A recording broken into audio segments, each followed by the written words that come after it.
क्या आप इस क्वेश्चन को हम जो है 5-6 सेकंड के अंदर, 20 सेकंड के अंदर, 10 सेकंड के अंदर कर सकते हैं एग्जामिनेशन में? बिल्कुल कर सकते हैं। कैसे करेंगे आइए देखते हैं। लिखा हुआ है रमेश जो है 670 किलोमीटर की दूरी जो है कुछ रेलगाड़ी से और कुछ जो है कार से करता है। चलिए हम बना लेते हैं, डायग्राम बनाते चलते हैं। ठीक है, डायग्राम की मदद से करेंगे। 160 रेल से चला, बाकी कार से चला, तो इस कंडीशन में उसको लगे कितने 8 घंटे। दूसरा कंडीशन लिखा हुआ है 240 रेल से चलता है, शेष कार से चलता है। चलिए 240 आपकी चलेगा। ठीक है, चलिए ये 240 जो है रेल से चलता है और बाकी जो है कार से चलता है। यानी कि इतना अगर चल रहा है तो उसको रेल से ज़्यादा कितना चला, ये देखिए कि पहले जो है 160 चलता था, अब जो है 240 चलता है। यानी कि 80 किलोमीटर जो है वो रेल से, मतलब रेलगाड़ी से जो है 80 किलोमीटर वो ज़्यादा बढ़ा दिया अपना। ठीक है, 80 किलोमीटर ज़्यादा चलने लगा रेलगाड़ी से। ठीक है, तो लिखा हुआ है 12 मिनट अधिक लगते हैं। ठीक है, यानी कि 80 किलोमीटर अगर रेल से चलता है तो 12 मिनट अधिक लगते हैं। अब हम कैसे करेंगे इस क्वेश्चन को कि मान लेते हैं। Hello friends, welcome. दोस्तों आज के इस वीडियो से हम स्टार्ट करने जा रहे हैं मैथमेटिक्स को पढ़ने की। लेकिन दोस्तों मैथमेटिक्स को पढ़ने से पहले आज हम इस वीडियो में बात करेंगे जो अक्सर लोगों के मन में, जो अक्सर की कोई भी स्टूडेंट हो, चाहे वो किसी भी लेवल का हो, उसके मन में अक्सर एक अवधारणा, एक गलत अवधारणा कहा जाए, जो बनी रहती है कि मैथमेटिक्स को पढ़ने वाले के लिए ज़रूरी है कि उसका दिमाग जो है बहुत तेज़ हो, तभी वो मैथमेटिक्स को पढ़ सकता है, तभी वो मैथमेटिक्स को अच्छे से कर सकता है। इस अवधारणा को हम जो है आज काटने वाले हैं, इसका जो है हम खंडन करने वाले हैं इस वीडियो के माध्यम से। साथ ही साथ कुछ और क्वेश्चंस पे बात करेंगे कि जब हमारी कॉन्सेप्ट मजबूत होते हैं, कॉन्सेप्ट हम कैसे मजबूत करें, कैसे हम कॉन्सेप्ट होता क्या है, कैसे क्वेश्चंस को सॉल्व करेंगे, इन सब चीज़ों के ऊपर आज हम बात करने वाले हैं। ठीक है, तो दोस्तों जो सबसे पहली बात जो सारे बच्चों के मन में होती है या फिर सारे स्टूडेंट्स के मन में होती है, जो भी मैथ्स पढ़ते हैं, जो भी पढ़ने वाला है वो सारे स्टूडेंट्स हैं, इसमें तो आप इससे डिनाई नहीं करते होंगे। ठीक है, तो इससे आप डिनाई मत कीजिएगा। कोई अगर बड़े उम्र का भी है, अगर वो भी पढ़ रहा है, वो भी स्टूडेंट ही कहा जाएगा। ठीक, तो अक्सर स्टूडेंट्स के मन में ये भावना होती है कि भाई अगर मैं मैथ्स पढ़ रहा हूँ, ये भावना होती है कि हो सकता है मुझसे ना हो, मैथ्स पढ़ने में मेरा दिमाग उतना तेज़ नहीं है मैथ्स पढ़ने भर का, या फिर मैथ्स हम इतना तेज़ी से कर पाएंगे, इतना मेरा दिमाग नहीं काम करता है। ऐसा लोगों के मन में अवधारणा होती है। नहीं दोस्तों, ऐसा नहीं होता है। मैथ्स पढ़ने के लिए ज़रूरी नहीं है कि आपका दिमाग बहुत तेज़ हो, लेकिन अगर आप मैथ्स पढ़ते हैं तो ये ज़रूरी है कि आपका दिमाग तेज़ हो जाएगा। अगर आपको प्रॉपर गाइडेंस मिलती है, प्रॉपर गाइडेंस में आप चलते हैं, और साथ ही साथ अगर आपके अंदर थोड़ी स्किल है, स्किल किस किस चीज़ की है उसको भी बात करेंगे आज की, क्या क्या आपको होना चाहिए, तब आपका जो है मैथमेटिक्स सही हो सकता है। दोस्तों मैथमेटिक्स पढ़ने के लिए कहीं भी ये ज़रूरी नहीं है कि आपका दिमाग बहुत तेज़ हो। ज़रूरी ये है कि आप चीज़ों को कितने बार, कितने प्रॉब्लम को फेस करने का आपके अंदर कितना जो है सहनशीलता है, कितना प्रॉब्लम को फेस करने में आप कितना जो है तेज़ है, परिपक्व हैं, ये सबसे ज़रूरी होता है कि आप जुझारू कितने हैं। जब तक आप खुद से नहीं करना चाहेंगे, जब तक आप खुद से किसी चीज़ के ऊपर प्रयास नहीं करेंगे, तब तक कोई भी टीचर, चाहे मैं, चाहे दुनिया का कोई भी टीचर हो, वो कुछ भी कर दे, आपको चीज़ें नहीं आनी है। मैं यहाँ पर जो है आपको 5 मिनट, 10 मिनट, या फिर कोई भी टीचर हो 30 मिनट, आधा घंटा, 1 घंटा, 2 घंटा, पूरे 24 घंटे का भी वीडियो अगर आपको देता है, चाहे आपको 24 घंटे भी पढ़ा देता है, तो क्या आपको हमारे 24 घंटे पढ़ाने से केवल और केवल आ जाएगा? नहीं, इसका जवाब नहीं में है। ठीक है, आपको तभी आएगा जब आप, अगर मैं 24 घंटे पढ़ा रहा हूँ तो आप उस पर मेहनत करें, तो कम से कम 1 हफ्ते की मेहनत करें। 24 घंटे मैं अगर पढ़ा रहा हूँ तो आप 1 हफ्ते मेहनत करेंगे, तब जा करके आपका कहीं जो है मैथमेटिक्स सही होगा। और यही चीज़ होता है कि कितना हम जो है चीज़ों के साथ, क्वेश्चन है या फिर कोई भी आपके जीवन की समस्याएँ हैं, कुछ भी है, उसके साथ हम कितने ज़्यादा देर तक डील कर लेते हैं, उसके साथ कितने देर तक हम जूझते रहते हैं, यही स्किल हमारे अंदर सबसे ज़्यादा इंपॉर्टेंट होता है। या तो आप कहें मैथ्स को पढ़ने के लिए, या तो आप पूरे जो है आप अपने पूरे जीवन के घटनाक्रम को चलाने के लिए भी यही स्किल आपको चाहिए होता है। इसको मैं आपको एक एग्जांपल के तौर पे समझाता हूँ। अगर कभी आप जानते हैं दोस्तों, आपने भी किया होगा, सबने किया है, हमने भी किया है, बचपन में स्कूलों के डेज़ में जब हम लोग क्या करते थे, आपस में एक दूसरे से पंजा लड़ाते थे, 2 दोस्त, तो उस समय क्या होता था आप ज़रा देखिए कि 2 लोग आते थे और दोनों लोग एक दूसरे का हाथ पकड़ करके और क्या करते थे कि एक दूसरे के हाथ को गिराने की कोशिश करते थे। बट क्या ऐसा होता था कि जैसे ही हाथ पकड़ा वैसे एक का हाथ गिर गया? नहीं, ऐसा नहीं होता था। कुछ देर क्या होता था कि हाथ दोनों एक दूसरे का पकड़ करके, और एक समय ऐसा रहता था जो बराबर पे रहता था, फिर किसी एक का धीरे नीचे होता था, फिर दूसरे का नीचे, ऐसे करते करते एक का जो है एकदम नीचे हो जाता था एक समय जा करके, और दूसरे का जो है सीधा मतलब रह जाता था, या फिर दूसरा गिरा देता था, ऊपर रह जाता था। तो ऐसा हुआ क्यों, और इससे हमको क्या शिक्षा लेनी है? दोस्तों जब दोनों लोग हाथ को गुत्थम गुत्था करके और ऐसे पड़े हुए हैं, उस टाइम पे क्या है कि ये भी फोर्स लगा रहे हैं, ये इसको इधर गिराने के लगा रहे हैं और इधर वाले इसको गिराने के लगा रहे हैं, बट दोनों फोर्सेस आपस में बराबर हैं। अगर फिजिक्स के लैंग्वेज में कहा जाए कि दोनों फोर्स आपस में बराबर है, तभी ये जो है इसमें नेट जो मूवमेंट हो रहा है वो कोई मूवमेंट नहीं हो रहा है, ना इधर इसका हाथ गिर रहा है ना इधर हाथ गिर रहा है, कोई इसमें जो है कहा जाए कि कोई मोशन नहीं हो रहा है, किसी भी साइड जो है हाथ गिर नहीं रहा है। इसका मतलब एक समय दोनों फोर्स, दोनों की जो पोटेंशियल है, दोनों व्यक्तियों की, दोनों बच्चों की जो फोर्स लगाने की जो पोटेंशियल है वो बराबर है। लेकिन अब ऐसा क्यों हुआ कि एक गिर गया दूसरा नहीं गिरा? तो ये कहीं ना कहीं समय पे डिपेंड किया कि जो जिसने गिरा दिया दूसरे को, वो जो है अपना फोर्स ज़्यादा समय के लिए लगा पाया, अपनी ताकत को ज़्यादा समय तक, ज़्यादा देर तक जो है लगा पाया और उसको गिरा दिया। लेकिन जो गिर गया वो क्या है, कम समय तक लगा पाया अपने फोर्स को और जो है वो हार गया। ठीक है, तो ऐसा ही आपको मैथमेटिक्स में होता है। अगर आप प्रॉब्लम्स के साथ कम समय के लिए डील करते हो, देखते ही जो है अगर आप घबरा गए, किसी दूसरे से पूछने चले गए, या फिर बुक में एग्जाम्पल देख लिया, या फिर कुछ भी ऐसे करके अगर आप सोल्यूशन करते हैं, तो मैथ्स आपको कभी नहीं आनी है। अच्छे से अच्छे लेवल पर तो कभी नहीं आनी, भले भले ही आप रट्टा मार लीजिए, आप हो सकता है कि 3-4 ट्रिक्स याद कर लीजिए, उससे आपका हो जाए कल्याण। लेकिन जो मैथमेटिक्स कहा जाए असली में आपको आने का, जो जिससे आप ये कहिए कि आपके एग्जामिनेशन में अगर 25 नंबर की मैथमेटिक्स आ रही है तो आप 22 नंबर 23 नंबर इसमें स्कोर कर पाएँ, इतना आपकी नहीं होनी है। ठीक है, ये बहुत ही स्ट्रेट फॉरवर्ड मैं कह रहा हूँ, आप सभी लोग से बहुत ही स्ट्रेट फॉरवर्ड कह रहा हूँ कि ये होने के लिए आपको ज़रूरी है कि अगर मैं या फिर कोई भी व्यक्ति अगर आपको 10 मिनट का 15 मिनट का वीडियो दे रहा है तो आप उस पर जो है उस पर कम से कम जो वर्किंग आपकी होगी वो 10-15 मिनट का आप उसको वीडियो नहीं समझिए, वो एक कॉन्सेप्ट है। ठीक है दोस्तों, अब जो दूसरा सवाल मन में आता है, जो लोग कंपटीशन की तैयारी करते हैं उनके मन में जो दूसरा सवाल आता है वो ये होता है कि हम अगर मैथमेटिक्स को पढ़ रहे हैं तो उसको हम कैसे, क्वेश्चंस को देखने के बाद उसमें हमारी अप्रोच क्या होनी चाहिए, क्या हम क्वेश्चन को जो है ट्रिक से सॉल्व करें या फिर क्वेश्चन को हम बेसिक से सॉल्व करें। तो दोस्तों मैं आपको कहूँगा कि ट्रिक और बेसिक के अलावा एक और तीसरा चीज़ होता है, वो होता है कॉन्सेप्ट। ठीक है, ट्रिक और बेसिक के अलावा एक और तीसरा चीज़ होता है जिसका नाम होता है कॉन्सेप्ट। अब आप सोचेंगे कि ये कॉन्सेप्ट क्या चीज़ है। दोस्तों कॉन्सेप्ट किसी भी चीज़ का वो होता है कि आखिर में देखिए बेसिक क्या है, ट्रिक क्या है। ट्रिक ये है कि किसी भी चीज़ का एक क्वेश्चन का ट्रिक बना लिया छोटा सा, एक क्वेश्चन पे लगा, दूसरा क्वेश्चन अगर थोड़ा सा उसको बदल दिया, डेटा में थोड़ा सा फर्क हो गया, थोड़ा सा चीज़ों को क्वेश्चन के जो दिया हुआ उसको बदल दिया, लैंग्वेज बदल दिया, तो आप नहीं कर पाएंगे, ट्रिक आपका एकदम कारगर नहीं होगा।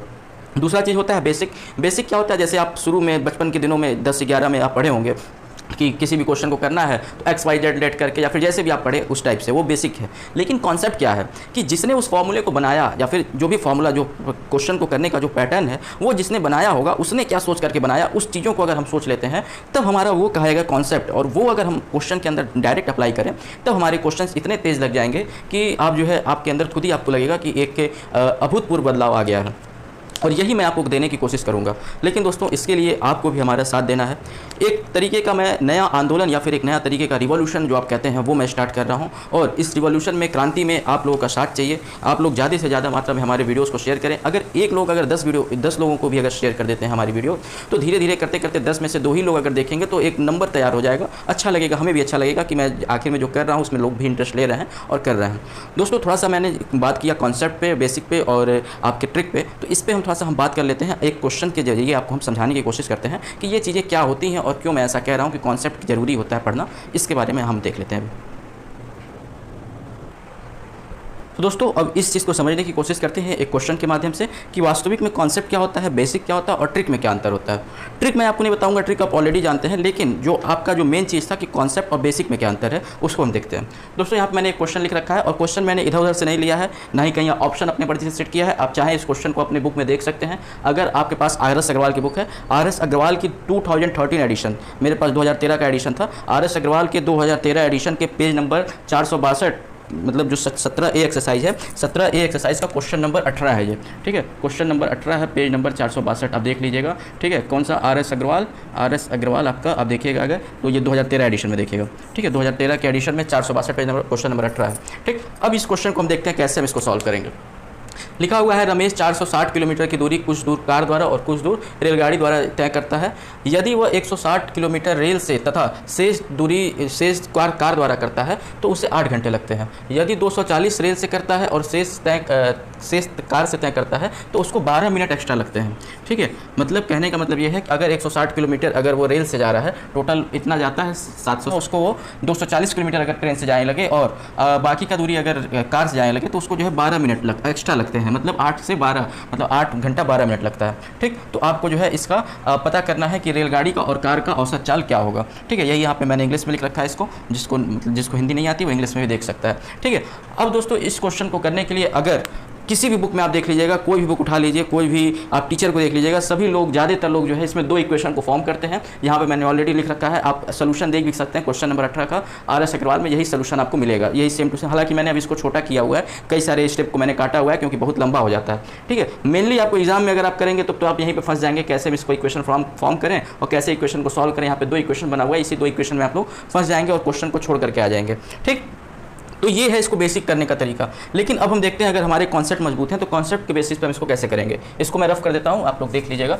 ठीक है, अगर नहीं देखा हुआ किसी ने तो आप स्क्रीनशॉट चाहिए तो ले लीजिएगा बीच में। तो दोस्तों अभी आपने जिस क्वेश्चन को देखा जिसमें कि आपने 2 इक्वेशन को फॉर्म किया है, क्या उस क्वेश्चन को हम जल्दी से कर सकते हैं 2-5 सेकंड के अंदर, 3-10 सेकंड के अंदर। और एक चीज़ और ध्यान दे दीजिएगा, ये 462 नहीं है, ये 452 है, ठीक है। 452 पेज नंबर है, आप देख लीजिएगा, ठीक। तो क्या आप इस क्वेश्चन को हम जो है 5-6 सेकंड के अंदर, 20 सेकंड के अंदर, 10 सेकंड के अंदर कर सकते हैं एग्जामिनेशन में? बिल्कुल कर सकते हैं। कैसे करेंगे आइए देखते हैं। लिखा हुआ है रमेश जो है 670 किलोमीटर की दूरी जो है कुछ रेलगाड़ी से और कुछ जो है कार से करता है। चलिए हम बना लेते हैं, डायग्राम बनाते चलते हैं, ठीक है। डायग्राम की मदद से करेंगे। 160 अगर हम कैसे चलता है, लिखा हुआ यदि वह 160 रेल से चलता है और बाकी का जो है कार से चलता है तो 8 घंटे लगते हैं। 160 रेल से चला, बाकी कार से चला, तो इस कंडीशन में उसको लगे कितने? 8 घंटे। दूसरा कंडीशन लिखा हुआ है 240 रेल से चलता है, शेष कार से चलता है। चलिए 240 सबकी चलेगा, ठीक है। चलिए ये 240 जो है रेल से चलता है और बाकी जो है कार से चलता है, यानी कि इतना अगर चल रहा है तो उसको रेल से ज़्यादा कितना चला, ये देखिए कि पहले जो है 160 चलता था, अब जो है 240 चलता है, यानी कि 80 किलोमीटर जो है वो रेल से, मतलब रेलगाड़ी से जो है 80 किलोमीटर वो ज़्यादा बढ़ा दिया अपना, ठीक है। 80 किलोमीटर ज़्यादा चलने लगा रेलगाड़ी से, ठीक है। तो लिखा हुआ है 12 मिनट अधिक लगते हैं, ठीक है। यानी कि 80 किलोमीटर अगर रेल से चलता है तो 12 मिनट अधिक लगते हैं। अब हम कैसे करेंगे इस क्वेश्चन को, कि मान लेते हैं कि ये पूरा डिस्टेंस, मतलब ये जो बचा हुआ है 670 पूरा था, 760 पूरा था, 760 में से अगर हम मान लेते हैं कि 160 अगर चला है किससे? रेलगाड़ी से, तो बाकी बचा कितना? 600। यानी कि अगर 600 किलोमीटर को भी अगर हम उसको चला दें किससे? इसी मतलब रेलगाड़ी से, ठीक। तो कितने किलोमीटर, मतलब यानी कि कहने का मतलब यह है कि कार से हम चलाए ही ना, ठीक है। कार से चलाए ही ना तो कितना घंटा एक्स्ट्रा लगेगा हम देख लेते हैं। 80 किलोमीटर चलने में 12 मिनट ज़्यादा लगता है, तो 600 किलोमीटर चलने में कितना मिनट ज़्यादा लगेगा ये निकाल लीजिए। आप देख सकते हैं यहाँ पे किससे मल्टीप्लाई किया हुआ है, देखिए कैसे। अब मल्टीप्लाई करने का तरीका क्या है इसको भी आपको मैं सिखाऊंगा, लेकिन थोड़ा सा देख लेते हैं, समझाना है। चूँकि देखिए 600 को हम कैसे मानेंगे? 400 + 200 ऐसे मानते हैं। 400 + 200, 80, 400 को आप जानते हैं 8 × 40 होता है, यानी कि 5 बार है। और अगर ये 405 बार है तो 200 कितने बार होगा? 2.5 बार होगा, 2.5 गुना होगा। यानी कि टोटल मिला के कितना गुना है? 7.5 गुना से, मतलब 7.5 से इंटू किया हुआ है, ठीक। अब हम ऐसे ही जो है 12 को भी 7.5 से इंटू कर देंगे। तो 12 को जब 7.5 से इंटू करने से अच्छा है कि हम 6 को जो है 6 को इंटू कर दें किससे? 15 से। ये भी 6 को इंटू कर दें किससे? 15 से। ये भी एक ट्रिक है, सब मैं आपको सब चीज़ सिखाऊंगा, घबराइएगा नहीं, बस अभी देखते जाइए, बता रहा हूँ। 15 को 6 से कितना हो जाएगा? 90 हो जाएगा। यानी कि 90 मिनट उसको ज़्यादा लगता है कब? अगर वो जो है पूरी दूरी अगर ट्रेन से ट्रेवल करता, ठीक है। 90 मिनट ज़्यादा लगता है। 90 मिनट का मतलब 1 घंटा नहीं बल्कि 1.5 घंटा, ठीक है। 1.5 घंटा ज़्यादा लगता है। यानी कि पहले अगर 8 घंटा लगता था तो अब कितना लगता? 9.5 घंटा लगता है। और जब 9.5 घंटा लग रहा है तो वो एक भी किलोमीटर जो कार से चल नहीं रहा है, केवल और केवल ट्रेन से चल रहा है। तो केवल और केवल ट्रेन से चलता है अगर, तो 9.5 घंटा लगता है उसको कितनी दूरी ट्रेवल करने में? 760 किलोमीटर की दूरी को ट्रेवल करने में उसको कितना लगता है? 9.5 घंटा लगता है। स्पीड निकालना होगा, डिवाइड कर दीजिए। और इसको अच्छे से डिवाइड करने से अच्छा है, इसको ऐसे डिवाइड करने से अच्छा है कि हम क्या करेंगे? 2 से इंटू कर देंगे इसको, तो ये हो जाएगा 17, 9 दूनी 18 और 19, ठीक है। 19 और ये हो जाएगा आपका 1520 हो जाएगा, ठीक है। 1520, 600, हाँ ठीक है, 1520 होगा, ठीक। और आपको पता होगा कि ये आपका 8 टाइम्स होता है, यानी कि 80 किलोमीटर, 19 से 8 जो होता है 152 होता है, ठीक है। 80 किलोमीटर पर घंटे की स्पीड हो जाएगी किसकी? ट्रेन की। अब आप ऑप्शन में देख लीजिए, एक ही ऑप्शन है 80 किलोमीटर पर घंटे वाला, एक ही ऑप्शन है। 80 किलोमीटर पर घंटा अगर ट्रेन की होगी, 100 किलोमीटर पर घंटा कार की होगी, ठीक है। देखिए दोस्तों, अगर कॉन्सेप्ट वर्क करते हैं तो बस बहुत ही कम टाइम में हो जाता है। ये मैं समझा रहा था, तो हो सकता है कि 1 मिनट लगा हो या फिर 2 मिनट लगा हो, लेकिन अगर आपको किसी को समझाना नहीं होता है, केवल और केवल आपको आंसर निकाल लेना होता है। आप एक बात मान के चलिए, अगर आप कॉन्सेप्ट वर्क करते हैं तो आपको सोल्यूशन करना बहुत ही कम करना पड़े, बहुत ही कम, धीरे धीरे करते करते आपको जो पुराने मेथड्स आप लेकर के चले आ रहे हैं उसको एकदम खत्म कर देना है। उसको एकदम एक नया एटीट्यूड, एक नया आपके अंदर एक कैपेसिटी, एक नई ऊर्जा डेवलप करनी है। उसको करने में धीरे धीरे टाइम लगेगा। मैं आपको जो है समय समय पे ऐसे वीडियोस देते रहूँगा, और समय समय पे क्या रोज़ ही लगभग अब वीडियोस दूंगा। अगर आपको डेली वीडियोस चाहिए अगर इस सब टॉपिक्स पे, तो आप कमेंट करके ज़रूर बताइए। देखिए आपके जो कमेंट्स आप करते हैं वही हमारा हौसला होता है। अभी फ़िलहाल हमको जो है आपके इस कमेंट्स की बहुत ही आवश्यकता है, और फिलहाल क्या हमेशा ही आवश्यकता रहेगी। तो आप ज़रूर कमेंट किया कीजिए अगर आपको अच्छा लगे, अगर यह चीज़ आपको समझ में आता है। नहीं समझ में आया, चलिए एक बार और आपको हम बताते हैं। लिखा हुआ है 760 किलोमीटर चलना था उसको, जिसमें से 160 किलोमीटर रेल से चलता है और बाकी अगर कार से चलता है तो 8 घंटे लगता है। तो 160 अगर रेल से चलता है तो 600 आपका किससे चलेगा? कार से चलेगा, तो उसको 8 घंटे लगते हैं, ठीक है। 8 घंटे, बात समझ रहे हैं आप, ठीक है। 8 घंटे लगते हैं।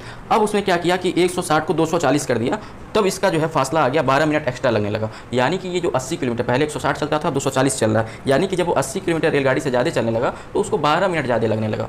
अब हम मान लेते हैं कि अगर पहले वाले कंडीशन में कि जहाँ पे जो है 160 चल रहा था, अब मान लेते हैं कि बाकी का मतलब जो 600 बचा हुआ है वो भी अगर रेलगाड़ी से चलने लगे, चूँकि पहले वाले कंडीशन का हमको दिया हुआ है कि 8 घंटे में चलता है, इसलिए हम पहले वाले कंडीशन पर रखेंगे, ठीक है। पहले वाले कंडीशन में मान लेते हैं कि ये भी 600 किलोमीटर अगर जो है वो पूरा गाड़ी से चलने लगे तो उसको कितना टाइम लगेगा, ठीक है। गाड़ी का मतलब रेलगाड़ी से, ठीक। तो पहले जो है कितने से चलता, मतलब 12 मिनट का फासला आता था 80 चलने में।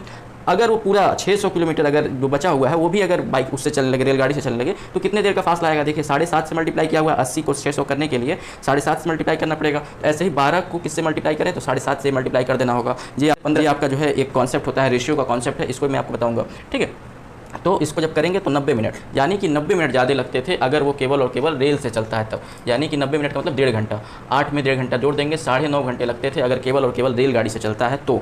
ठीक है, 9.5 घंटे में कितने दूरी ट्रेवल करता है, इतना दूरी आपको दिया हुआ है कि इतना दूरी आप जो है वो ट्रेवल करता है, यानी कि उसका जो स्पीड होगा वो कितना हो जाएगा। स्पीड आप पता होता है, स्पीड इक्वल होता है डिस्टेंस अपॉन टाइम, या फिर आपका चाल इक्वल होता है दूरी बटा समय, ये तो आपको पता होगा। ठीक है, तो दूरी बटा समय कर लेंगे, दूरी कितनी है आपकी, आपका है कितना 760, और नीचे आपका जो टाइम आ जाएगा वो कितना आया है 9.5। ठीक है, अब इसको ऐसे करने से अच्छा है कि हम इसको 2 से गुणा कर लें, ऊपर भी 2 से गुणा कर लें, तो ये आपको जब 2 से गुणा करेंगे 700 का दुगुना 1400 और 60 का दुगुना 120, यानी कि 1520 ये हो जाएगा। ठीक है, और नीचे कितना आ जाएगा 9.5 गुणे 2, तो 9 का दुगुना होता है 18 और 0.5 प्लस 0.5 मिल करके एक और हो गया, यानी कि 19 हो गया। और आपको पता होगा कि 19 8 होता है 152, यानी कि आपका जो आंसर आ जाएगा वो 80 किलोमीटर पर घंटा आ जाएगा। किसकी स्पीड, ट्रेन की स्पीड। अब 80 किलोमीटर पर घंटा अगर ट्रेन की हो गई तो आपके ऑप्शन में एक ही था जिसमें 80 किलोमीटर था, 80 और 100 किलोमीटर पर घंटा आपकी जो है आपके कार की स्पीड हो जाएगी। ठीक है, बात समझ में आ रही है। तो अगर हम कॉन्सेप्ट लेवल पे मजबूत हो जाते हैं तो ये सब चीज़ें आपको इतनी आसानी से हो जाती हैं। मुझे पूरा भरोसा है कि आपको आज तक आपने कितने भी चैनल्स को देखा होगा या फिर कहीं पे भी आपने किसी भी कोचिंग सेंटर में पढ़ा होगा तो ये कॉन्सेप्ट आपको किसी ने बताया होगा। अगर आपको लगता है कि ये आपने कुछ नया चीज़ सीखा है, आप भी यार कुछ हमारे लिए करो, शेयर करो, 10 लोगों में शेयर करो, 15 लोगों में शेयर करो कि हाँ भाई देखो कोई बता रहा है। अगर आप नहीं करेंगे तो क्या होगा, कुछ दिन बाद हमारा भी इससे मन हट जाएगा। मैं कहूँगा चलो यार जब कोई देखता ही नहीं तो क्या फ़ायदा। ठीक है, तो आप लोग का जो फीडबैक है बार बार कह रहा हूँ कि भाई हमारा मोटिवेशन है, आप जरूर इसको शेयर कीजिए जरूर। तो दोस्तों अभी आपने जो देखा कि अगर हम कॉन्सेप्ट लेवल पे मजबूत हो जाते हैं तो कैसे हम चीज़ों को बहुत ही आसानी के साथ कुछ सेकंड्स में, कुछ मिनट्स में, अभी ये तो एक चैप्टर का एक छोटा सा क्वेश्चन का कॉन्सेप्ट था, ऐसे ऐसे आपको कॉन्सेप्ट दे दूंगा कि आप खुद ही जो है मास्टर हो जाएंगे। ऐसे ऐसे कॉन्सेप्ट है मेरे पास, इतने इतने मेरे पास कंटेंट्स हैं, आपको ऐसे ऐसे कंटेंट्स दे दूंगा, ऐसे ऐसे कॉन्सेप्ट दे दूंगा कि आप क्वेश्चन को सॉल्व करेंगे ही नहीं। आप कहेंगे कि मैं सॉल्व क्यों करूँ, मैं सॉल्व करूँगा ही नहीं, मैं तो खाली बार देखते ही आंसर कर दूंगा। आप देखते ही आंसर कर देंगे कि ये क्वेश्चन का ये आंसर होगा। ये एटीट्यूड मैं आपके अंदर डेवलप कर दूंगा अगर आप हमको फॉलो करते रहेंगे तब। ठीक है, उसके लिए आपको डेली जो है डेली या फिर जब भी मैं वीडियो डालूँ, ठीक है, कोशिश करूँगा कि डेली डालूँ, डेली ही पढ़ेंगे। और अगर डेली पढ़ते हैं तो आपको डेली का डेली वॉच करना है, सब्सक्राइब चैनल को कर लीजिए, साथ ही साथ बेल आइकन को जरूर दबा लीजिए। ठीक है दोस्तों, इसके बाद जो हम बात करने वाले हैं, जो अक्सर लोगों के मन में जो डाउट रहता है कि अगर हम कॉम्पिटिटिव लेवल की स्टडी कर रहे हैं तो सबसे पहले हम किस चैप्टर्स को पढ़ें, उसके बाद क्या पढ़ें, उसके बाद क्या पढ़ें। तो मैं आपको जो कहूँगा कि आप अगर कॉम्पिटिटिव लेवल की तैयारी कर रहे हैं तो सबसे पहले जो आपको चैप्टर पढ़ना है वो है आपका परसेंटेज। ठीक है, पहले आप थोड़ा सा सिम्प्लीफिकेशन जान लीजिए कि सिम्प्लीफिकेशन या फिर कैसे हम जो है बेसिक कैलकुलेशन कैसे करते हैं। ठीक है, मल्टीप्लिकेशन या फिर डिवीजन, एडिशन। आप कहेंगे एडिशन करने का हमको 30 चीज़ सीखना पड़ेगा, हम जो है 12-11 पढ़ करके आ रहे हैं, हम इंटर BBSc करके आ रहे हैं, MSc करके आ रहे हैं, तो सीखना पड़ता है। ठीक है, आपको जो है एडिशन करना भी नहीं आता है, ये बात आप मान लीजिए। ठीक है, क्योंकि एडिशन करना अगर आपको आ जाता तो अभी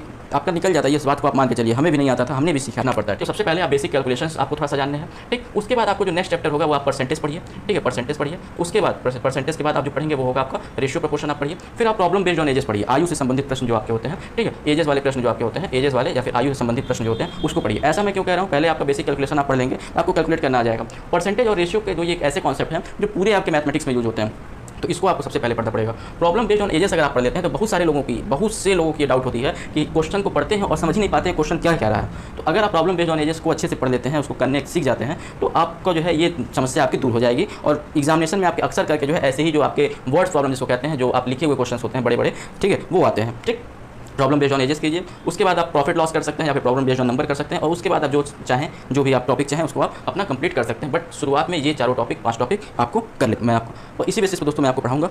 दोस्तों बस इतनी बातें हमें आपसे करनी थी। अगर आपको हमारा वीडियो अच्छा लगा हो तो चैनल को सब्सक्राइब कर लीजिए, साथ ही साथ बेल आइकन जरूर दबा लीजिए। दोस्तों अपने टेलीग्राम चैनल का लिंक मैं आपको नीचे डिस्क्रिप्शन बॉक्स में दे दूंगा। अगर आपको कभी भी किसी प्रकार की डाउट होती है मैथमेटिक्स में, कोई भी क्वेश्चन अगर आप लगा रहे हैं, क्वेश्चन आपसे नहीं लगता है, तो आप हमसे जो है बेशक बिना किसी हिचक के आप हमसे कॉन्टैक्ट कर सकते हैं।